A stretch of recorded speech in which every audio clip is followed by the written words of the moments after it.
everybody. Welcome back. This is the Trading Post, and this is episode 8.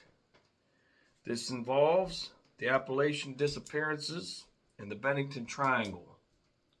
And I'm going to go ahead and go on with some missing 411 cases on here with whatever little research that I could do and drum up on top of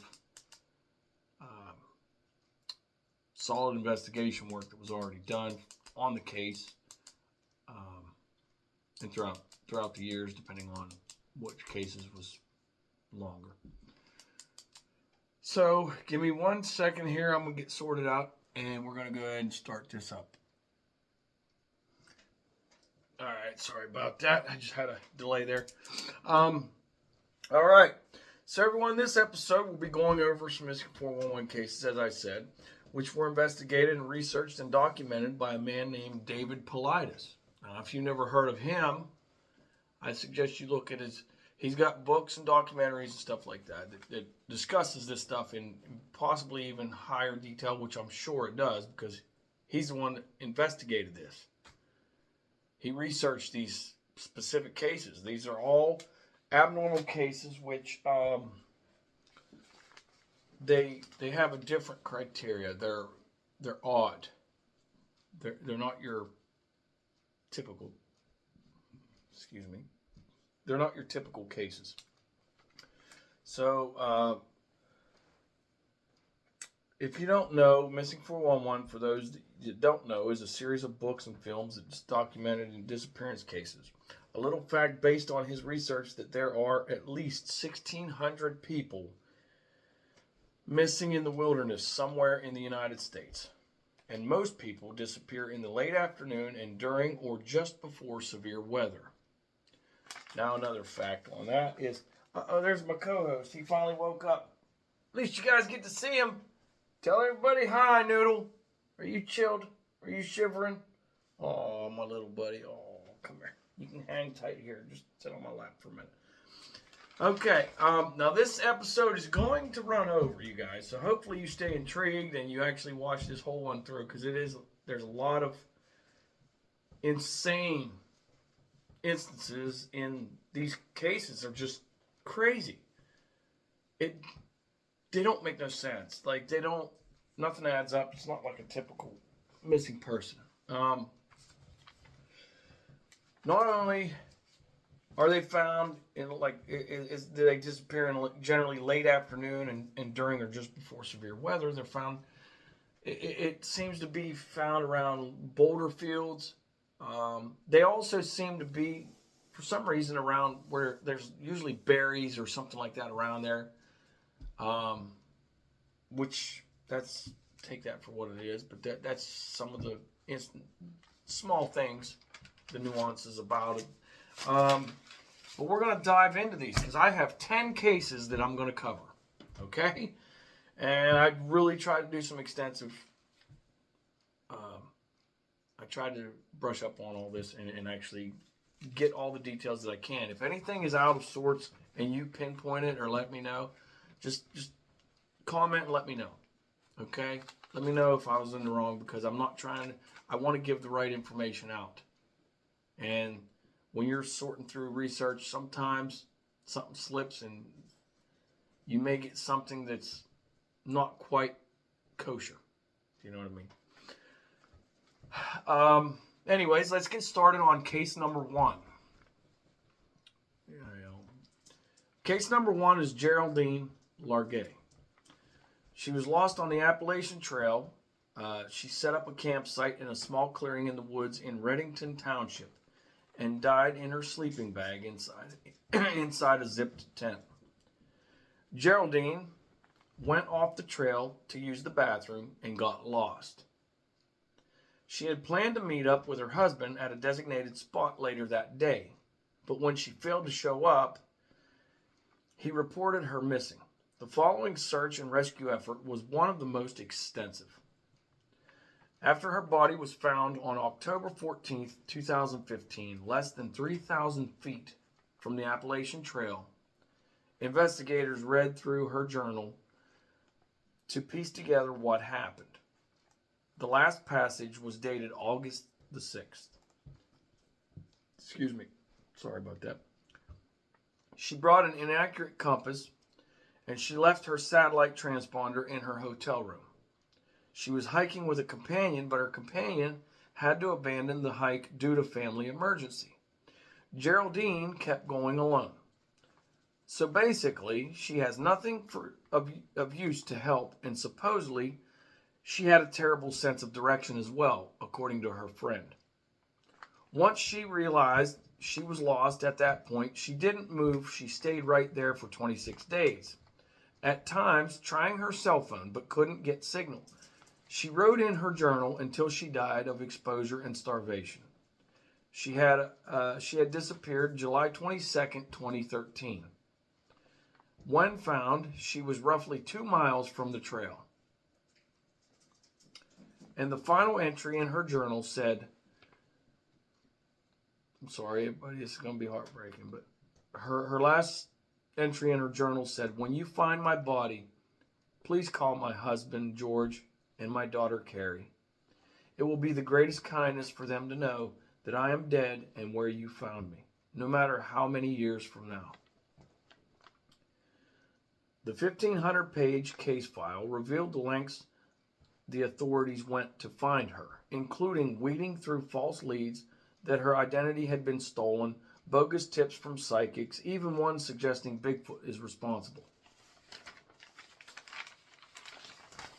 Jerry, as they called her, set off April 23rd, 2013 with her friend Jane Lee to walk a long stretch of the trail from Harper's Ferry, West Virginia to northern Maine. The plan was they would trek more than 1,100 miles together. Jerry's husband would meet them along the way with supplies. But on June 30th, Lee was forced to leave due to the family emergency. Jerry insisted on going alone despite what Lee said was a poor sense of direction. Lee later told investigators that Jerry had taken a wrong turn on the trail more than once. Also, that Jerry was afraid to be alone and scared of the dark. Jerry's doctor told them she was prone to panic attacks and took anxiety medication. This isn't looking good for Jerry, you guys.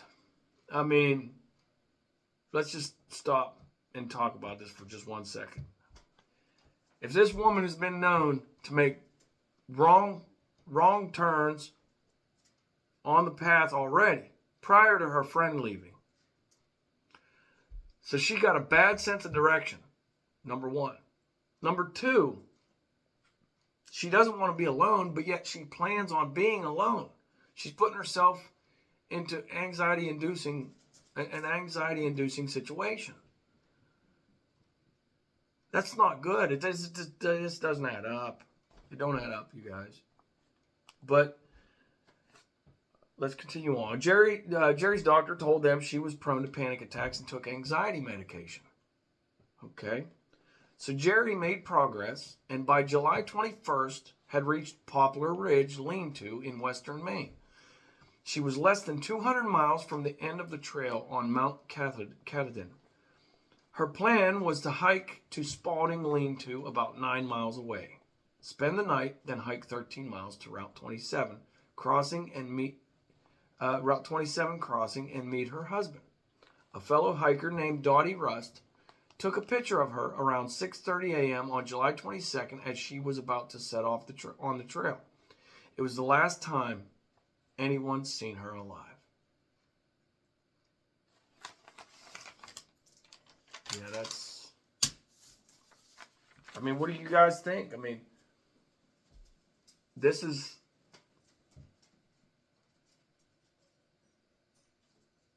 It's crazy. The woman's been known to go hiking. And, she's not new to it. She's not...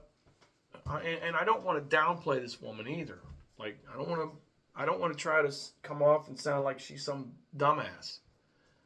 Obviously, she's smart. But I think with everything stacking up against her the way it was, her best choice would have been to probably pack up and head out whenever her friend left. we all know that these situations, a lot of them, it's like whenever there's somebody that's alone, that's when this crazy stuff happens. And I'm not going to say what it is that happens because I don't know. We don't know. None of us do. We can assume, we can theorize, we can conspiracize, or whatever you want to call it, about anything. I mean, we could say, yeah, oh, Bigfoot grabbed her and threw her in the trunk of a car or something. You know, whatever. We can come up with whatever theories we want. A dog man, you know, Bigfoot. We can say it was aliens abducted, or, you know, or some psycho, maybe it was a feral mountain person, just come in and smacked her in the head. You know, we don't know. We don't know what happened.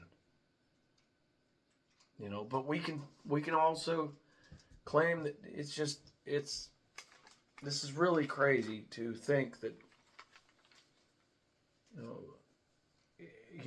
the person, let me just put this little nugget in here for you.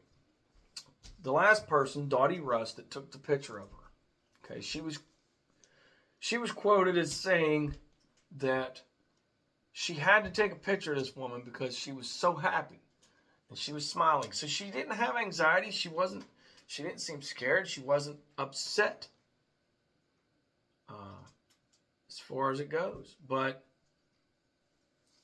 that it's just strange. It's really strange, you know. And they find her, in 2015, they found her stuff, you know, 2 years after the fact that she was disappeared. But at least she was found. You know, it's sad. I'm sorry I'm rambling, but I mean, this is a heartbreaking story. They all are. Every one of them. Anybody that goes missing, it's sad. We're going to go ahead and go to case number 2 now. We're going to continue on. Case number 2. Let me 1 second here. All right, case number 2 is Paula Jean Weldon. This is short. Some of them, we can get in deeper with some of these stories if you guys want. Just let me know. But some of them are a little shorter because I was trying to not overdo it. Some of these, we're going down rabbit holes with these things. I'm telling you that right now. Paula Jean Weldon.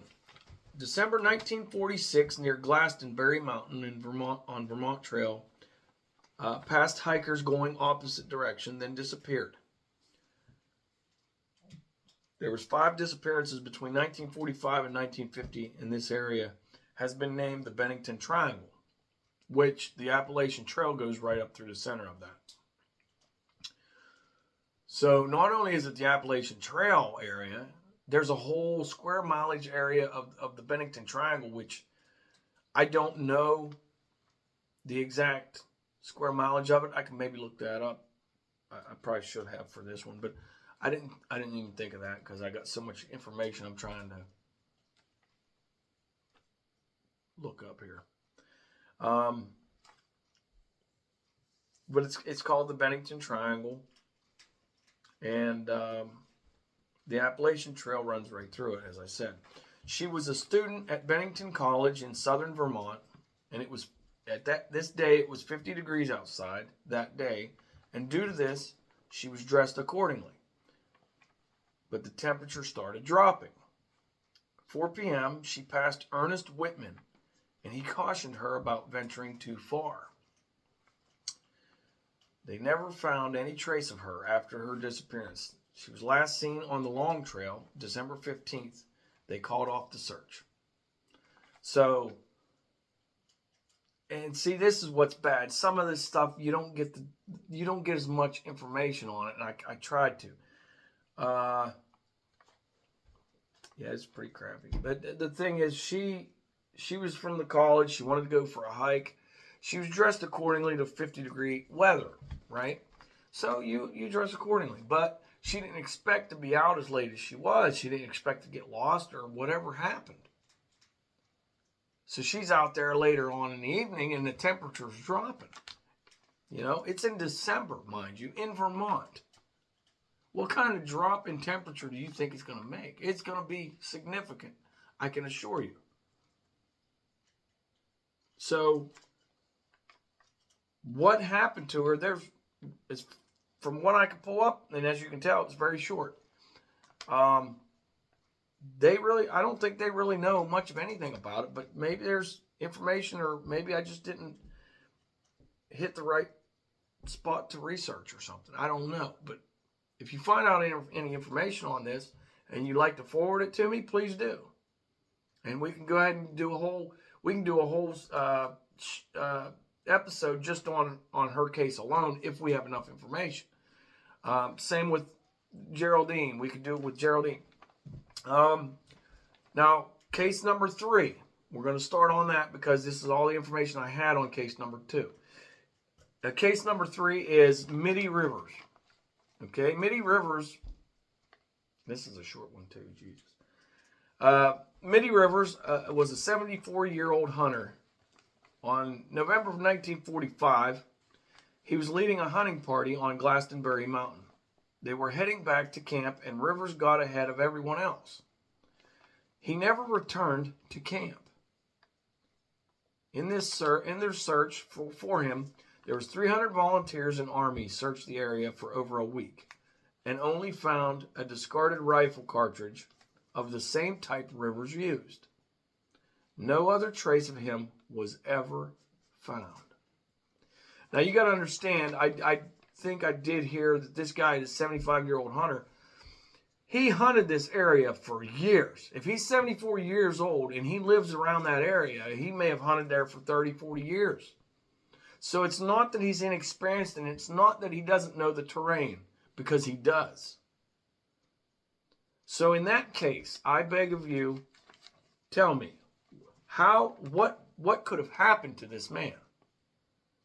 Okay, we can go over your basics, all right? Something simple that anything could happen to anybody. Most experienced, least experienced, it doesn't matter. If you slip and you fall down a ravine or you fall off a ledge because you didn't realize it was there, maybe you misjudged it, you thought it was further away, or not even in that area for that matter. People get turned around all the time. You get discombobulated, anything can happen.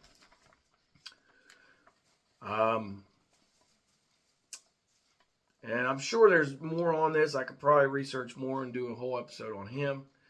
Honestly, each one of these cases should have been an episode in itself, to be honest with you. I just needed more time to research more and try to find more stuff. But I was trying to condense and put what I can in here. I got 10 cases. You know, I'm not trying to make this a 10-hour long episode, and I'm sure you don't want to sit here watching it 10 hours. But also, we got the next case, okay? The next case here his name was James Tedford. All right? And James Tedford, this was on December 1st, 1949. He was taking a bus. Now, he was taking a bus from St. Albans to Benington, right? All witnesses said he was on the bus all the way until the last stop.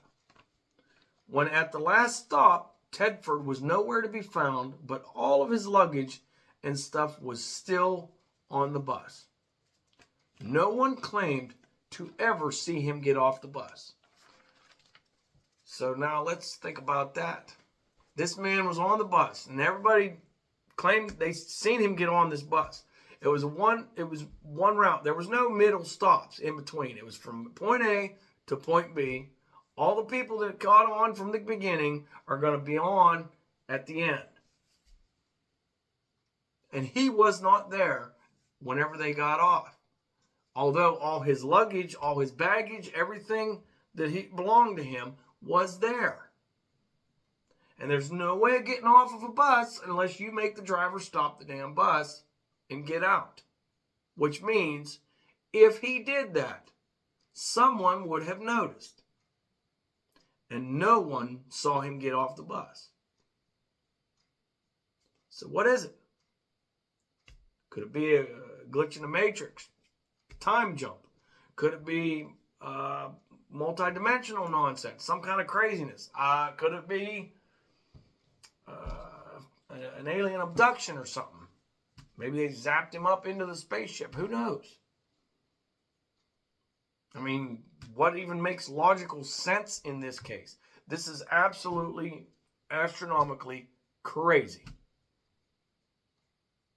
How is it legitimately possible? How can you logically wrap your mind around a man that gets on a bus and it's going from point A to point B? He's on at point A, but when they get to point B, he's not there, and no one saw him get off.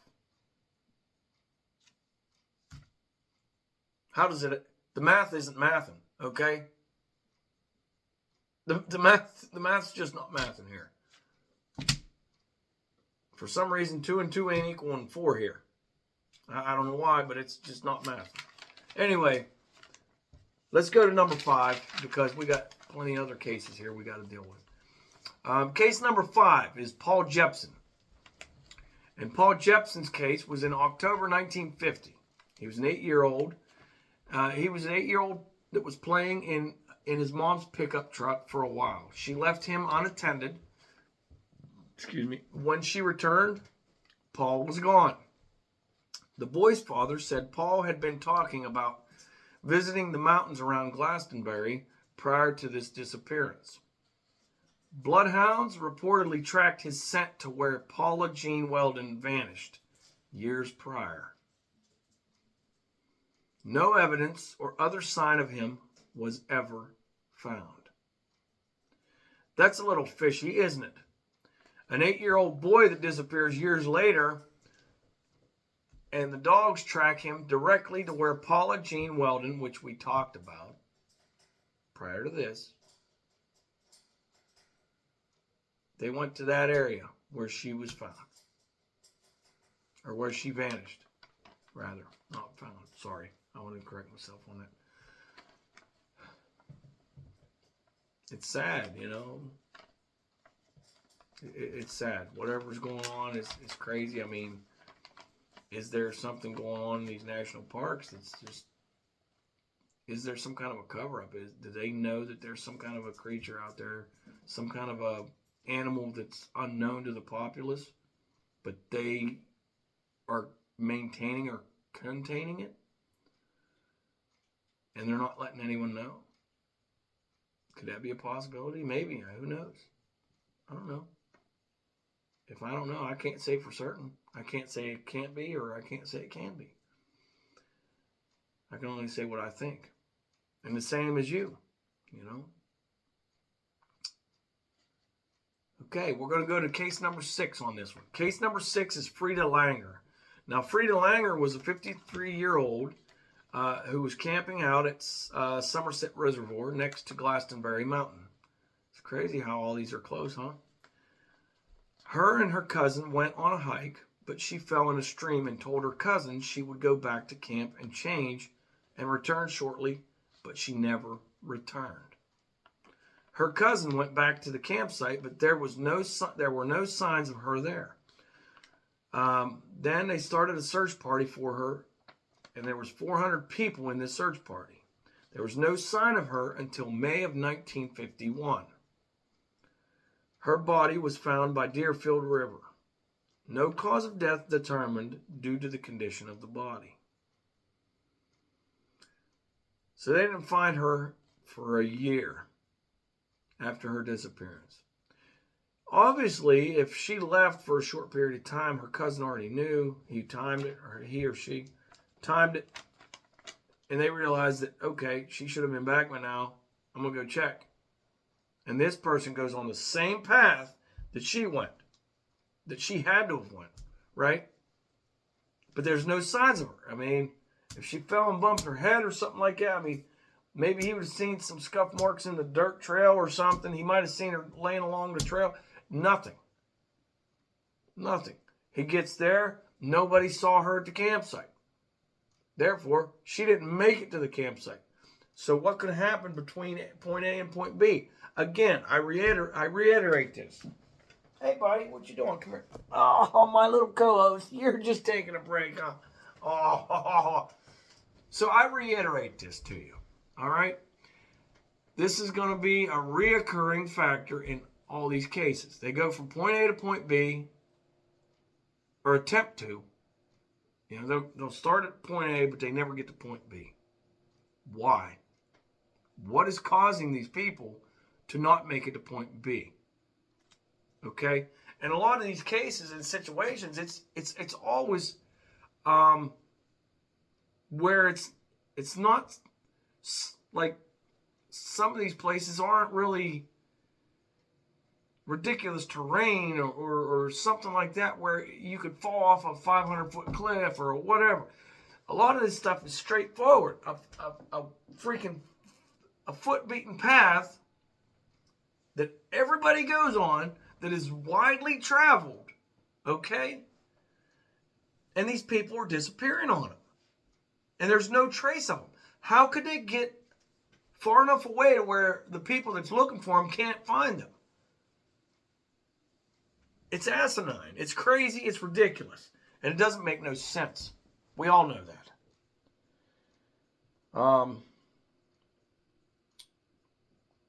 Okay, that was number 6. Anyways, I got to continue on because I don't want this being a 3-hour session here. I'm sure you guys don't want either. We're going to go to case number 7. Okay? Case number 7 is Eloise Lindsay. Okay? She was a hiker, lost for 2 weeks in rugged South Carolina wilderness, fled from a search party because she believed she was being chased by men intending to harm her. And this is the first case where you've heard in it. From the very beginning, before the search started, she became frightened or paranoid that somebody was trying to run her down, said Oconee County Emergency Preparedness Director Walt Purcell.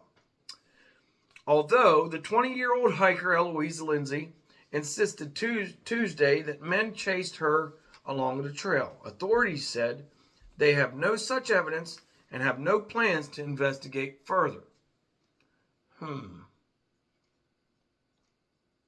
I don't like that. How about you? I don't like that at all. On Monday, 2 days after authorities called off the search that involved more than 100 people for 7 days, Lindsay was found by a deer hunter a few miles north of the 43-mile Foothills Trail in Table Rock State Park. Give me 1 second.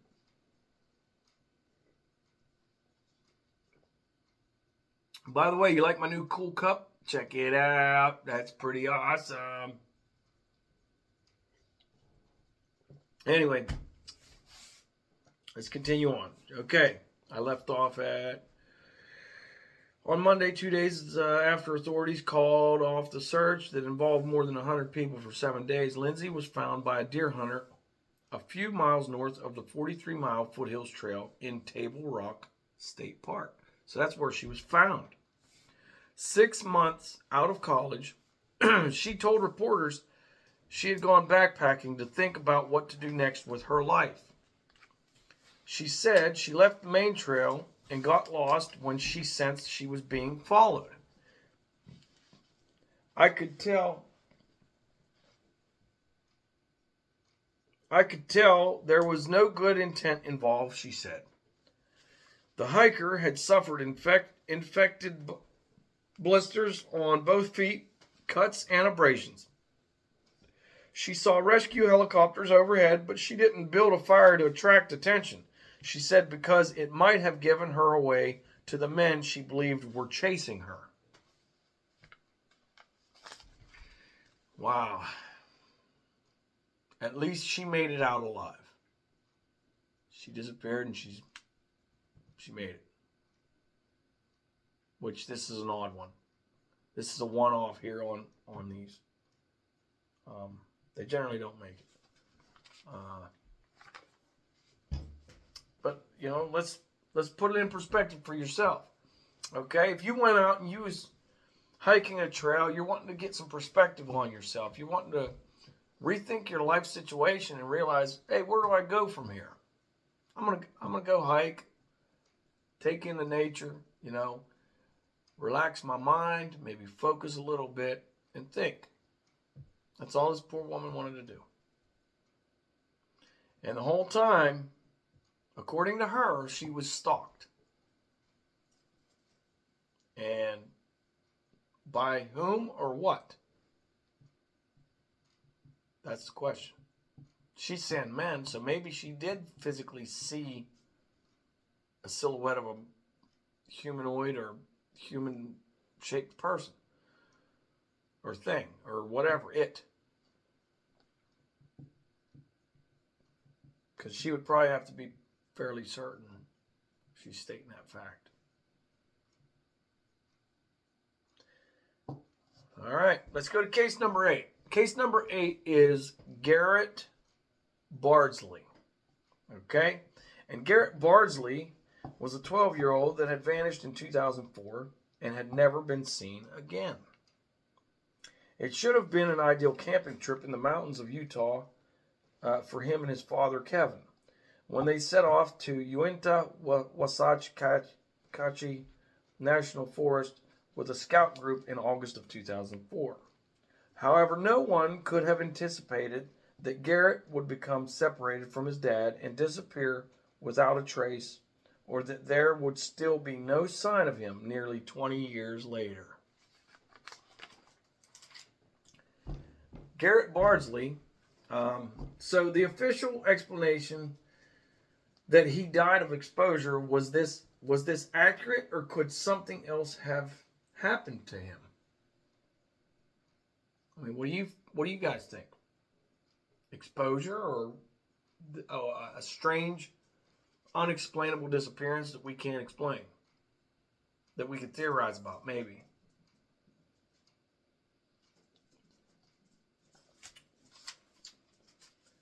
Okay, his last known whereabouts was him and his father had traveled to Cubrant Lake from their home in Elk Ridge on Tuesday, August 19th, and they were looking forward to getting in some good fishing early the next morning.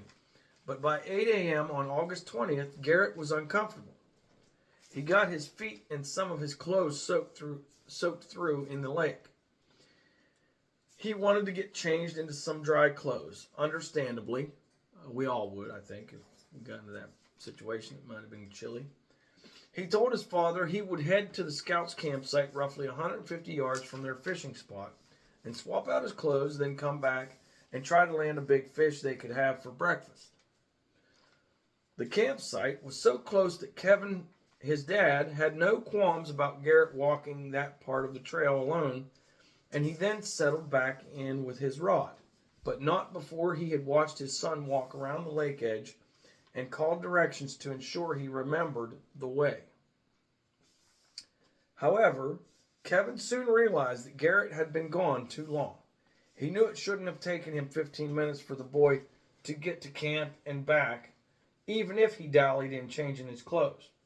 With a sense of foreboding, Kevin returned to camp himself, and it was then that he discovered Garrett had never made it to the site. He was nowhere to be found. Despite the short distance, more than 200 volunteers and search and rescue team members searched for Garrett on August 21st. Teams from Utah, Salt Lake, Wasatch, Duquesne counties were joined by additional search and rescue teams to help. Garrett had no backpack or provisions with him. He only had a short black and chrome ice fishing pole with him when he disappeared. Now they had searched for him on foot, horseback, and with dogs. However, the effort was eventually scaled back to 50 search and rescue members searching on foot. The only evidence they found was one of Garrett's Nike socks, which was found half a mile away from where he disappeared in a granite boulder field. Imagine that. No more evidence was found. So that's the last of the evidence, and they found it in a boulder field.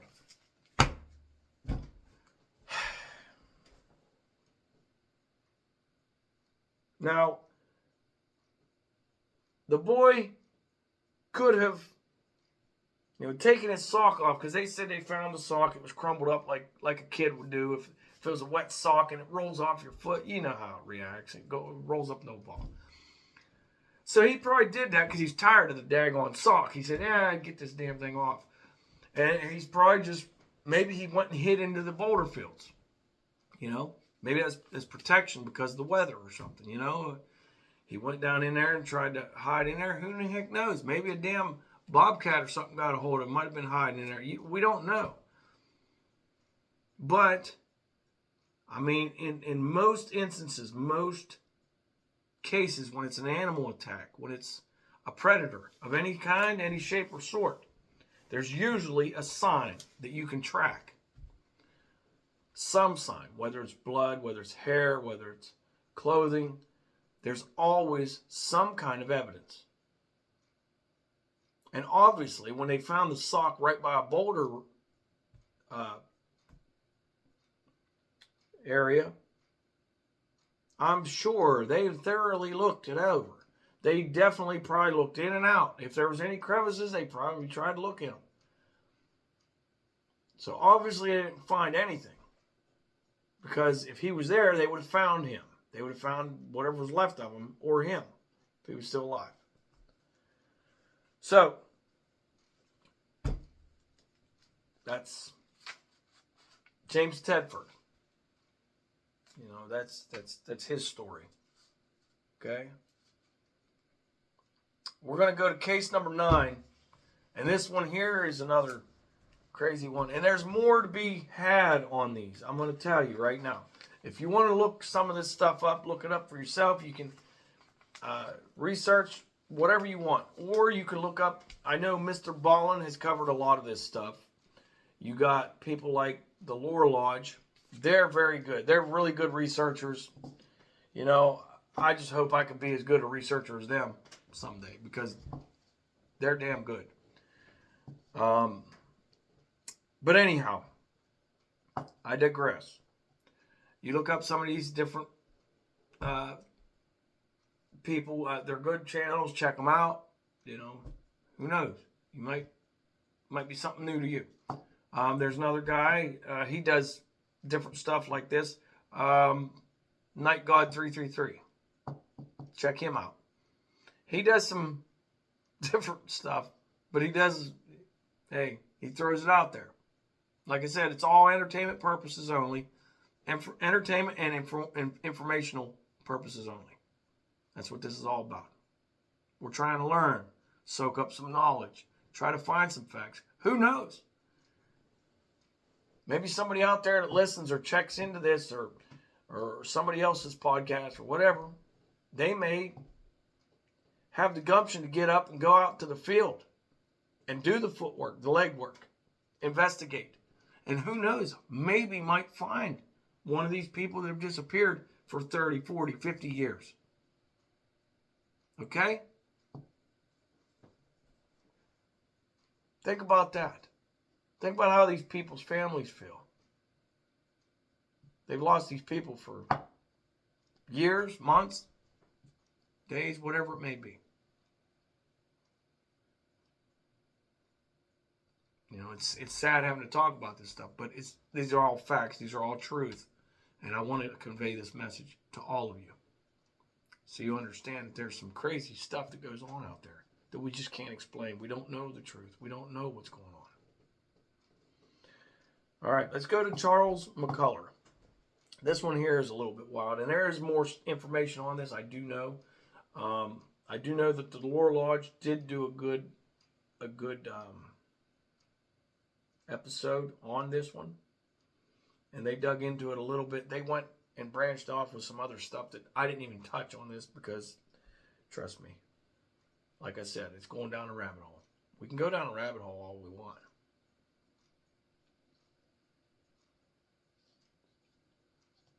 But Charles McCullough, in 1979, a 19-year-old named Charles McCullough, a photographer, disappeared at Crater Lake.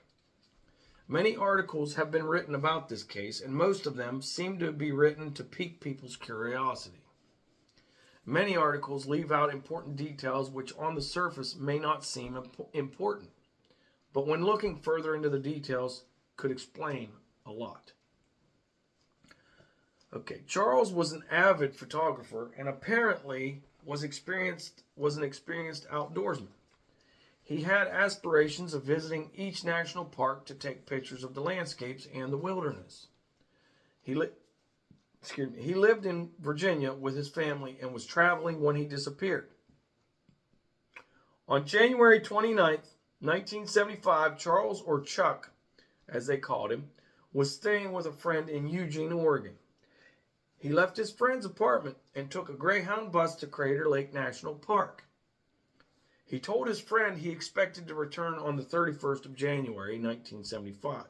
He mentioned that if he was not back by the 1st of February, to report him as missing. This shows that Charles was a responsible young man for providing an itinerary for his activities. That's very true. A lot of people don't do that. Reports state he always kept in touch with family while traveling.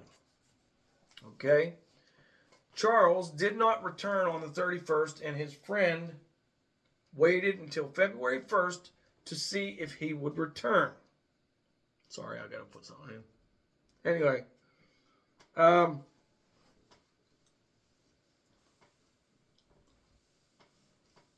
Charles did not return on the 31st, and his friend waited until February 1st to see if he would return. He did not, therefore he was reported as missing.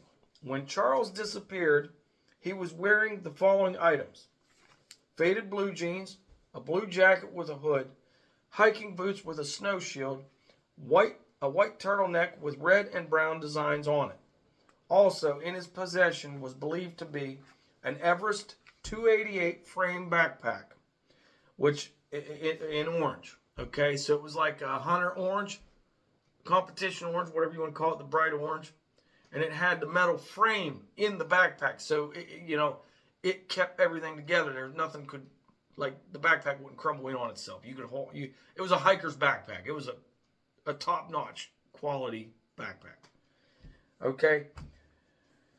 So he had that, the Everest 288 frame backpack in orange, 2 or 3 pairs of Levi jeans, an army type wool underwear bottoms, or like long johns, Fruit of the Loom underwear, red and blue print bandana handkerchiefs, a sheet of black plastic, Boy Scout mess kit, handmade pocket knife, a cord, several 35mm film in black cassettes, a ring of keys, a Nicker Mat camera, a camera strap, silverware, camping silverware, mind you, a water bladder, his driver's license, his military ID, uncashed traveler's check from Bank of America. Charles was reported to have been seen at the Diamond Lake Resort on January 30th. Okay, this makes sense because he was traveling from Eugene to Crater Lake. Crater Lake is southeast of Eugene along Route 138, and Diamond Lake Resort is on the way to Crater Lake. So therefore, he had to have been dropped off. He had to have been stopped there from the bus. Okay? A park ranger reported that he gave a lift to a person matching the description to Crater Lake entrance on January 30th from Diamond Park. On January 30th, the snow depths around Crater Lake were 24 to 90 inches. Think about this. 2 foot to 90 inches, which is, I'm too dumb to do the math. 24 inches to 90 inches. All right? That's a lot of damn snow. Okay? And this is my question I'm going to ask you that I have written down already. Why would the ranger allow this person to continue on in these damn conditions? He's a park ranger. He already knows that the snow is falling down as heavily as it is. Why the hell would you let this young man that's only 19 years old go off into the wilderness? I don't give a damn how experienced this boy is.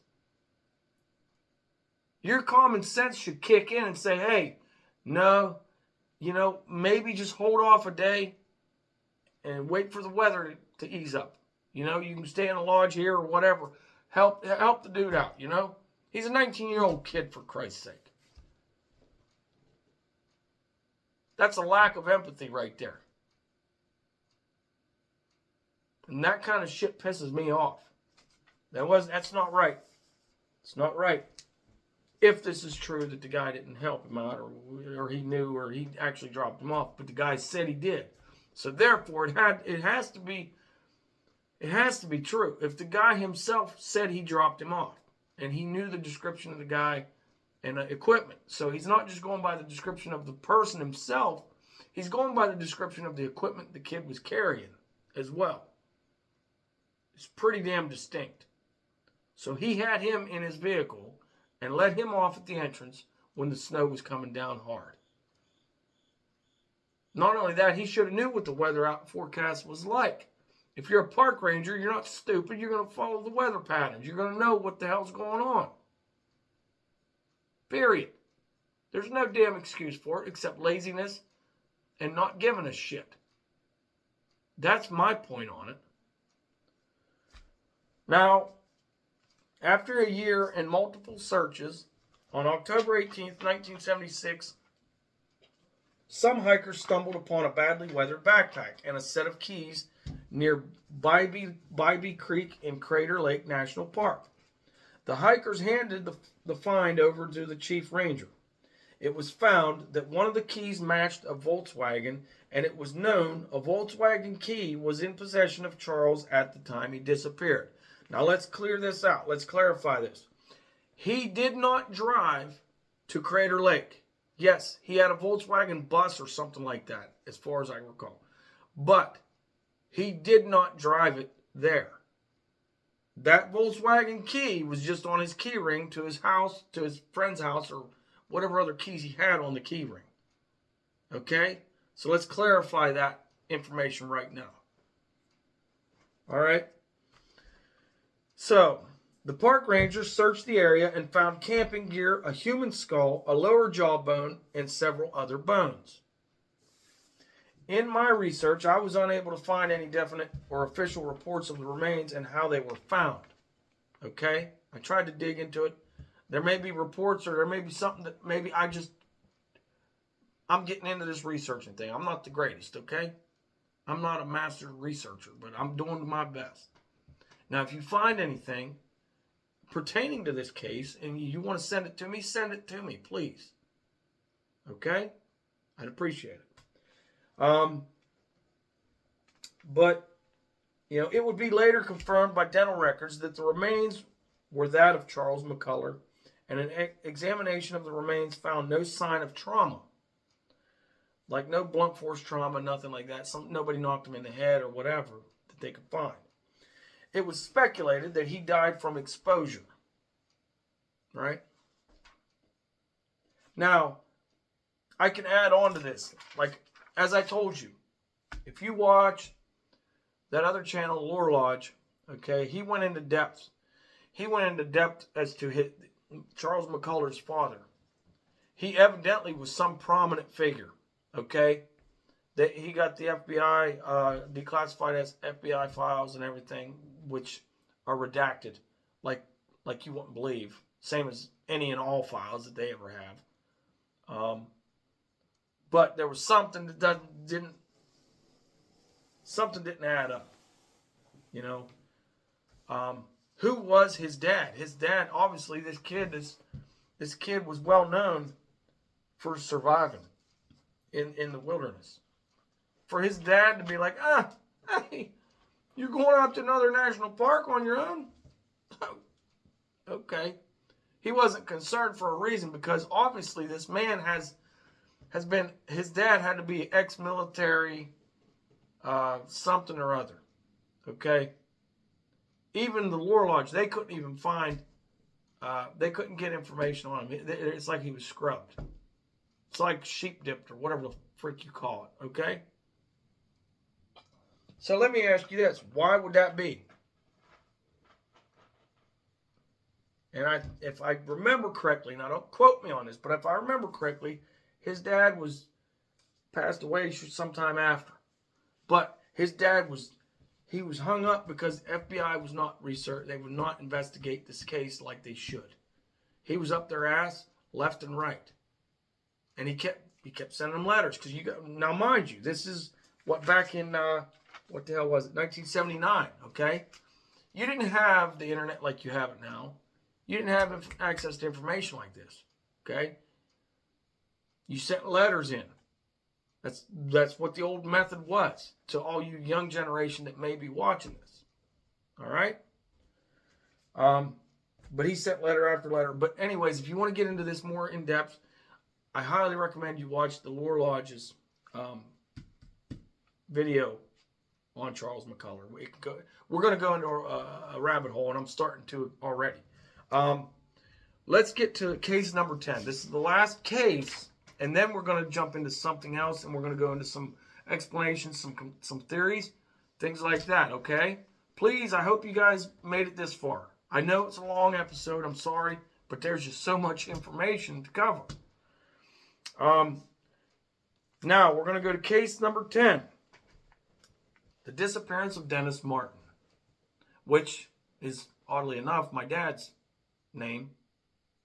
That's crazy, I just thought of that. Anyway, he was born June 20th, 1962. His name was Dennis Lloyd Martin, and he was a 6-year-old child who disappeared on June 14th, 1969, in the Great Smoky Mountains National Park in Tennessee. The search effort was the most extensive in the park's history, involving approximately 1,400 searchers in a 56 square mile area. That's a large search area. His father was William C. Martin. His grandfather, Clyde E. Martin, and his older brother, Douglas Martin, were visiting the park together with him. It was Father's Day weekend in 1969. The camping trip was family tradition. So the family hiked from Cades Cove to Russell Field and camped overnight. The next day, they hiked to Spence Field near the Appalachian Trail, where they planned to spend the night. Dennis disappeared on June 14th at 4:30 p.m. or 16:30 military time, while planning on surprising the adults with his brother and other children from another family the Martins were camping with. He was last seen by his father going behind a bush to hide, intending on surprising the adults with the other children. So the other children was in on it. It's like hide and seek. They wanted to scare the adults or whatever, okay? Just typical children craziness. After not seeing him for about 5 minutes and all of the other children had returned to the campsite, his father became concerned and began searching for him. I mean, and I've watched the video Mr. Ballin did on this, and he was saying, the dad said he's, I don't know, say 50 feet away. He's seen the kid go behind the bush. He knew damn well where he went. And he didn't see the kid leave that spot. Okay? He was intent on watching his son. That's what a parent does. So, basically, after all the kids came back and this and that, he's probably saying, all right, come on, Dennis. Come on out. And all the kids they're back. What are you doing? So then he starts walking up, wanting to try and, see what the heck's going on. What's wrong with the boy? What's he being such a turd for? Pardon me for saying that, but I'm sure that's probably what he was thinking at that time. His father ran down the trail for nearly 2 miles until he was sure he could not have gotten any further. Now, mind you, he's a 6-year-old kid. How far is he going to run? He ain't going to outrun his dad going, bustling down the trail. Think about that. Okay. After several hours, they sought help from the National Park Service Rangers. Okay. The area where Dennis disappeared is marked by steep slopes and ravines. Wild animals such as copperhead snakes, bears, feral hogs, and bobcats inhabit the area. A downpour broke out shortly after Dennis's disappearance, dropping 3 inches of rain in a matter of hours, which washed out trails and caused streams to flood. Temperatures on that night of June 14th dropped to nearly 50 degrees Fahrenheit. Okay? It's a bad situation for a 6-year-old kid to be in. Very bad. Pardon me, I'm sorry about that. Anyways, Search efforts, including a separate search by the National Guard and the Green Berets, found no trace. Now, mind you, the National Guard and the Green Berets are searching for this kid now. And no trace was found. Let that soak in for a minute. You have experts in searching for this boy.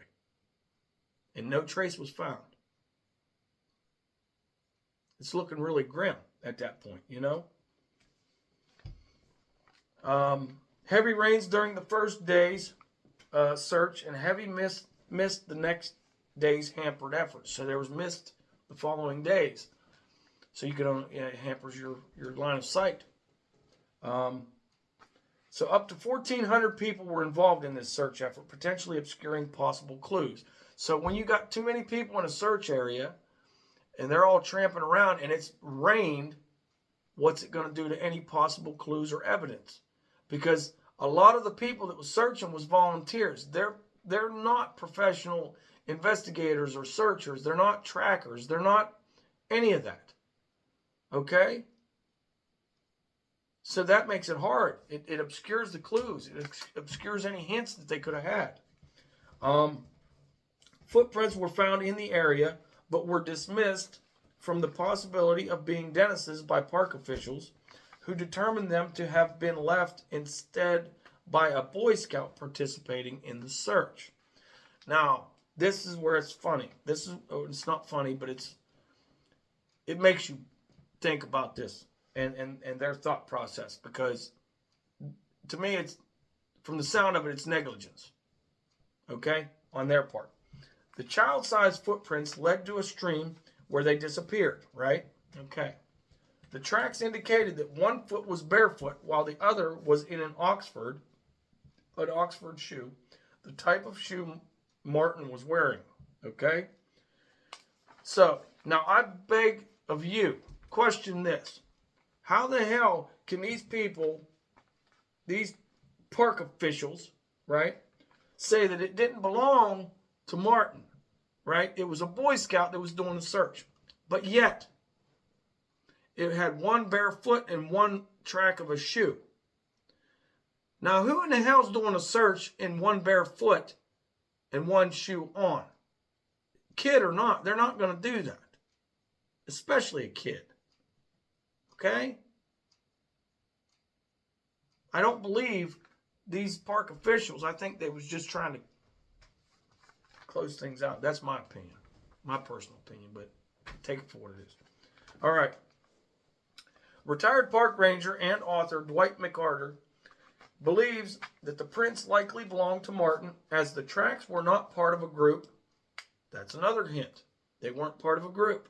If it was a search group, like they said, a Boy Scout, it would have been in a group of tracks with others searching. And it wasn't. And none of the Boy Scouts were searching while barefoot. Like I said. All right. By June 22nd,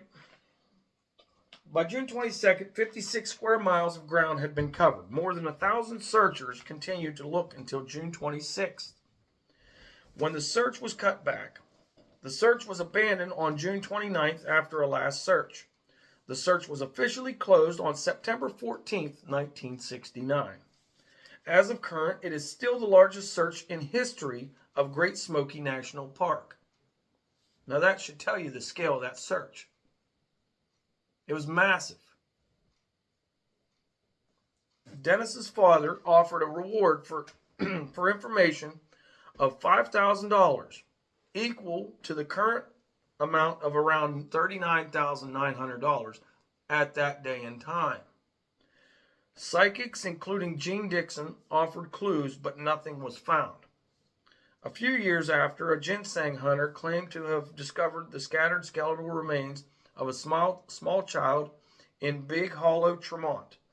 He kept the find to himself until 1985 because of his fear that he would be prosecuted for the illegal ginseng. A subsequent search turned up nothing, because at that point in time, he held off on the possibility that it could have been that boy. you know. Now, let's go to the three main theories on this one, on this case, which I know some of these cases we didn't really go into the theories. Obviously, if we did, we're at an hour right now. It would have been a lot longer. Theories. Okay, three main theories exist. The first is that he became lost and perished from exposure or some other cause, likely during the first night. This is the most probable theory according to park officials, which we know they're not all there according to their indication on the footprints, right? So number two, the second is that he was attacked by a hungry bear, or less likely a feral pig, and carried off. Number three, the third is that he was abducted and taken out of the park by something or someone. His father was a proponent of this theory. Okay? On the afternoon that Dennis disappeared, tourist Harold Key and his family heard an enormous, sickening scream, and shortly thereafter witnessed an unkempt, rough-looking man running up the trail near where the scream had come from. Key looked on as the man got into a white car and abruptly sped off in it. Park rangers and the FBI concluded that there was insufficient evidence to link the sighting to Martin's disappearance, particularly given that Key's sighting was approximately 5 miles away from where Dennis disappeared, the exact time of the sighting being unknown, and the lack of trails connecting the two sites. Okay. All right. Now, if you don't, let me tell you something. A lot of times there's lack of follow-up on things. Okay? And I do know, I believe on one of the other shows that I've seen, they was talking about this guy here, this Harold Key, and when he explained it, see, I don't remember ever hearing this. This is all news to me from what I've researched about him getting in a white car and speeding off. I've never heard that before. What I did hear, however, was they said about that scream and stuff and this unkempt man going up the mountain. They thought it was a bear.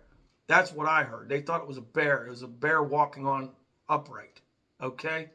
And they said they thought there was a little boy slung over its shoulder when it was running up that trail.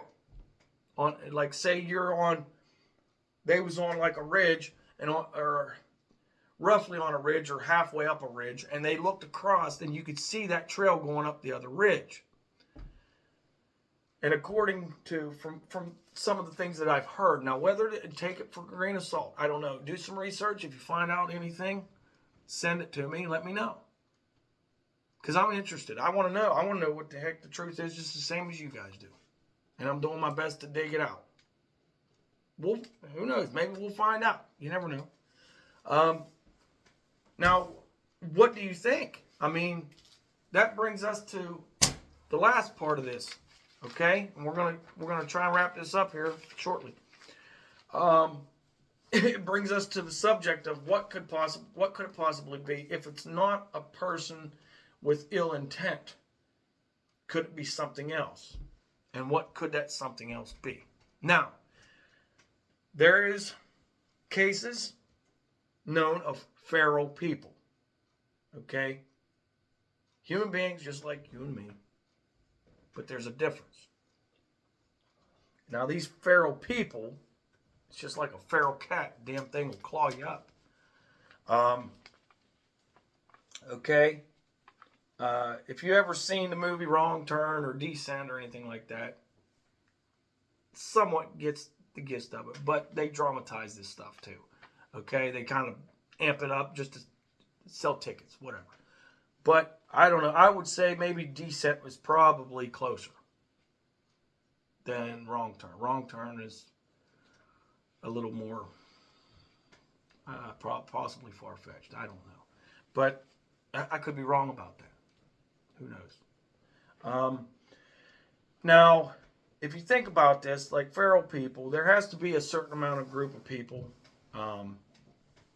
to continue on, to keep this tribe, this group, whatever it may be.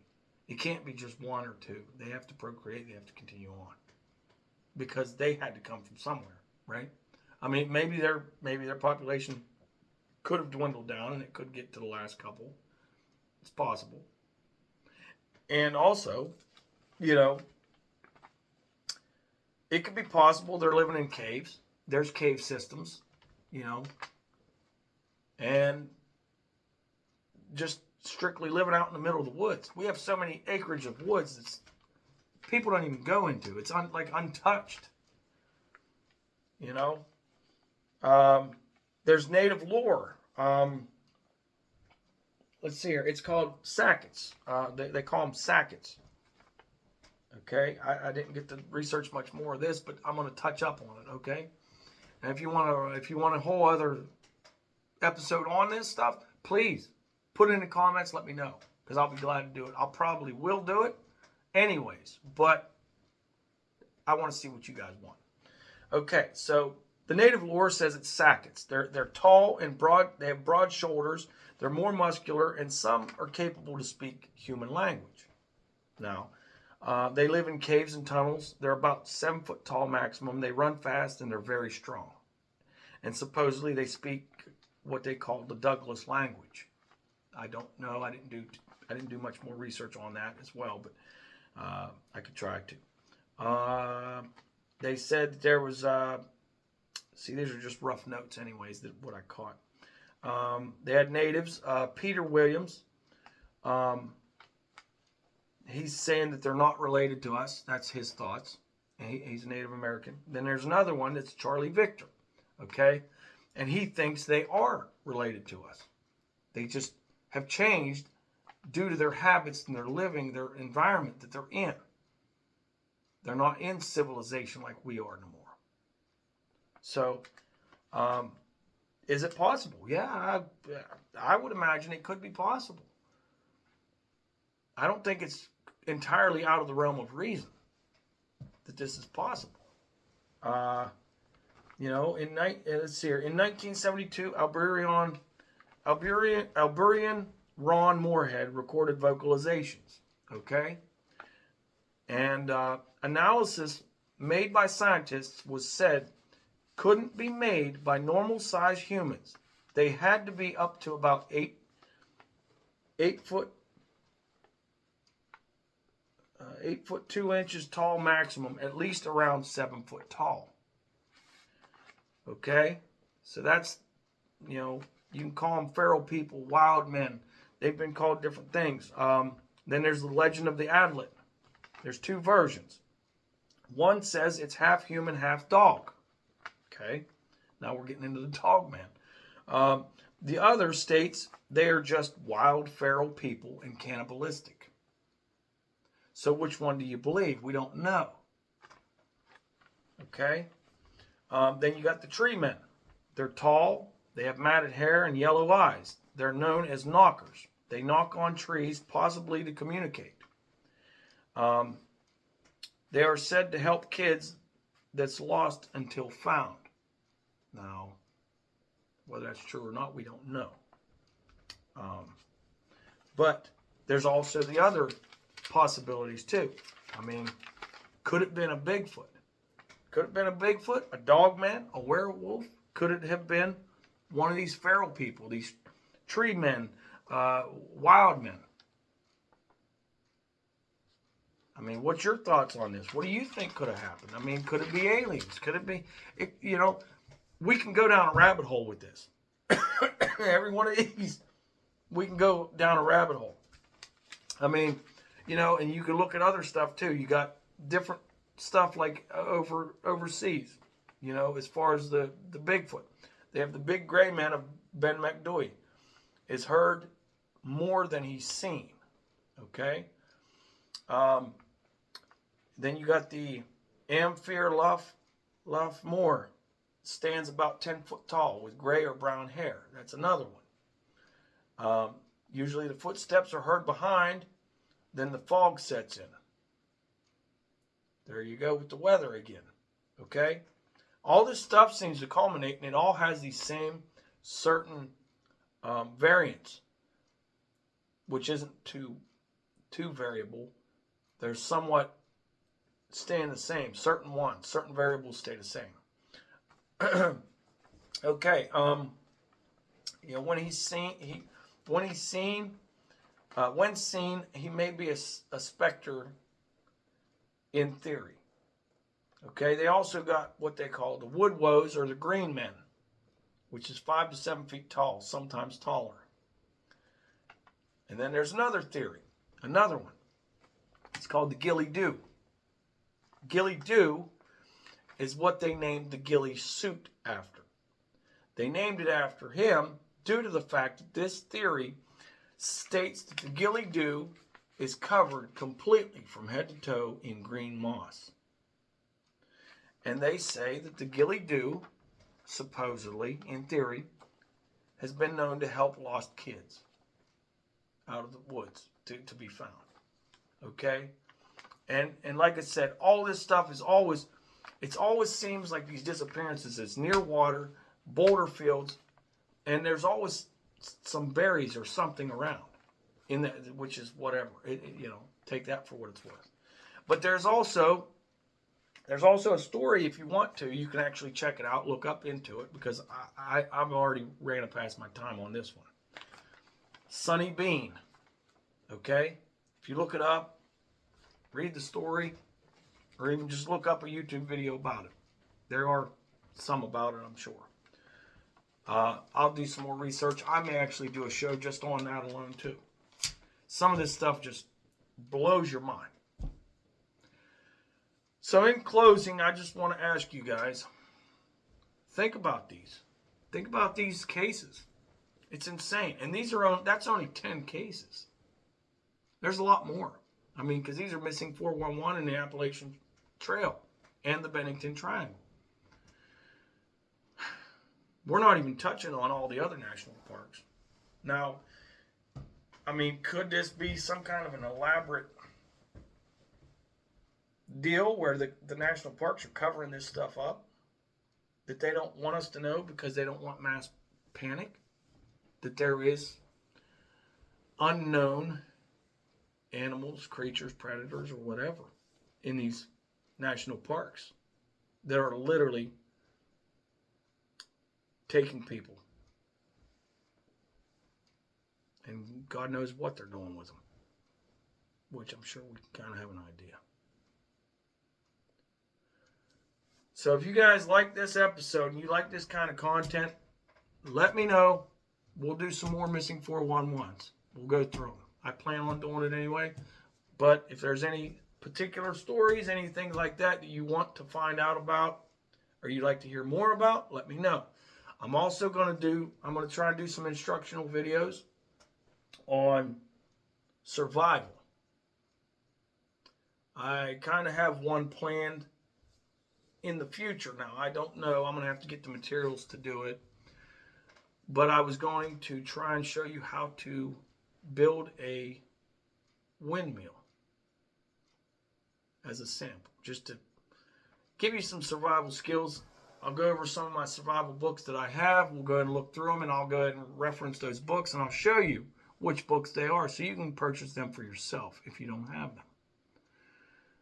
I plan on doing a lot of different things besides just this. So this is the Trading Post, you guys, and this was the missing 411 cases in the Appalachian Trail and the Benington Triangle. And I hope you watch this the whole way through, because this was very interesting. There was a lot going on, and rest in peace to these poor people that disappeared. Find your truth, okay? Research and do whatever you need to do. And I will see you on the next episode. Bye.